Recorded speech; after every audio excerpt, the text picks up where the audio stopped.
Alright, so we have a broken idler tensioner pulley that we're gonna change. Let's see. This 2007 Dodge 3.7 liter. Had to pop the belt back on the other day.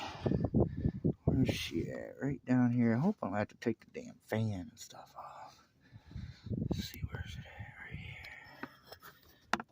Get down there. You can really see it.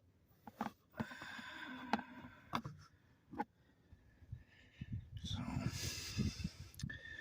get that guy off there. Let's see if I can get right down in here. I can see that boat if I can. Where's it at? That's what I'm worried about. Trying to get that guy out of there. Let's see if I can put a little light down there.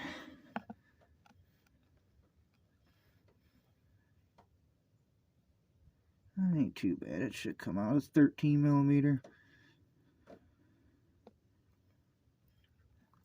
These are 15s. I don't know why they'd make a fucking 13 millimeter on that. Good lord. You got 15s on the pulley and a 13 on the goddamn tensioner.